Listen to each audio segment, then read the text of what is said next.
what's up, guys? Welcome to today's episode. Today we're talking about Kron Gracie, Mr. Ice Cream Kron.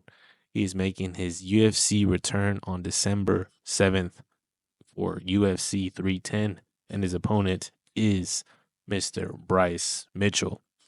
And it just so happened to be the week where I was just listening to a lot of Kron's old content. I was listening to his podcast with Joe Rogan, and I really enjoyed that one, man. Just him talking about his story, him trying to, make a name for himself. And if you guys are unaware, Kron is the son of legendary Rickson Gracie, and Rickson Gracie is considered the goatest of all goats when it comes to Jiu-Jitsu and MMA and Valley Judo. And it is something that, Kron has dealt with most of his life, trying to escape kind of his father's shadow in a sense when it comes to making a name for himself. And Kron is a well accomplished grappler in jiu-jitsu. Some of his tournament championships are the Europeans and Pan Americans, IBJJF world championship, and also he also won ADCC in 2013. So he kind of did his thing. He definitely did his thing when it comes to, doing grappling in the gi and no gi. And he made a transition to MMA, and he had his first fight when he was 26 years old. And he fought in Japan for Ryzen. And he currently stands at a record of 5-2, currently 1-2 in the UFC. He got his first win in the UFC when he debuted. He had a win via submission, but his last two bouts have not went his way. And there is some controversy when it comes to Kron and kind of his style approach when it comes to fighting. Kron is now embracing kind of the whole aspect of martial arts when it comes to doing boxing, judo, just based on the videos I've seen on his YouTube page. And as soon as I saw his name on the UFC 309 card, kind of my jaw dropped. I'm like, there's no freaking way, dude, he's going to be back. And, a lot of people are doubting, his return, saying he's not deserving of this chance to fight a ranked opponent, that being Bryce Mitchell. But I feel like Dana White low-key cooked with this one just because Bryce Mitchell had a tough fight against Josh Emmett. I feel like this matchup is going to be well-versed grappling-wise.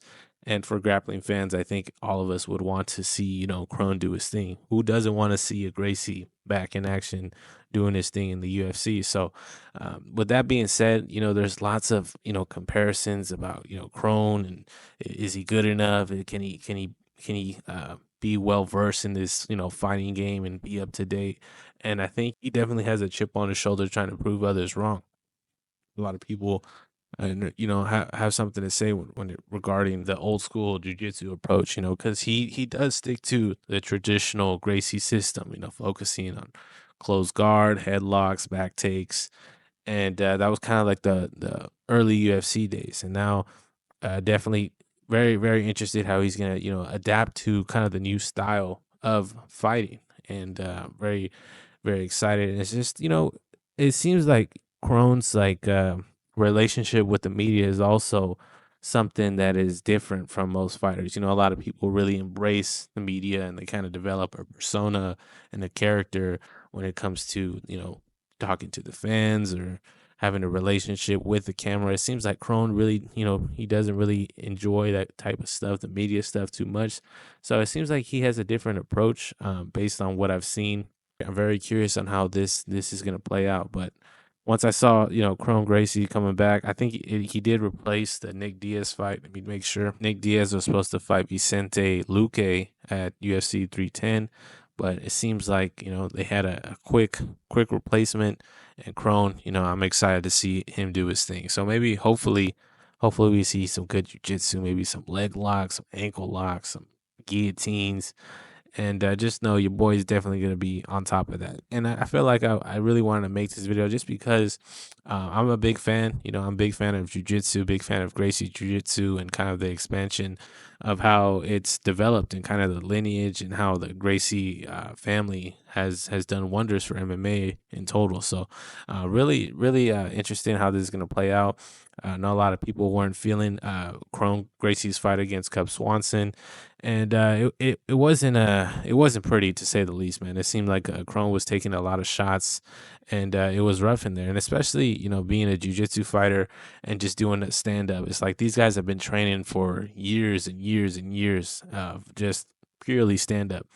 So, it seems like he's a little bit out of his element, but if he's able to translate that well, incorporate some takedowns, some underhooks, some headlocks, I think, he could do his thing, especially, the more experience he gets in the cage, just because Kron has been taking some time off in between fights. I think it's been like or after his second fight, I believe there was like a 3-year break from 2019 to 2022.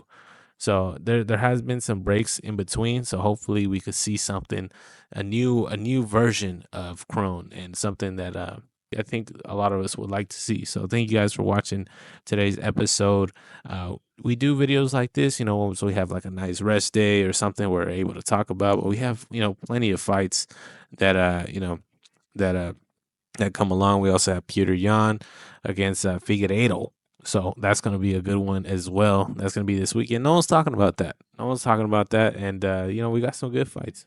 Just overall, it's going to be awesome, dude. It's going to be awesome.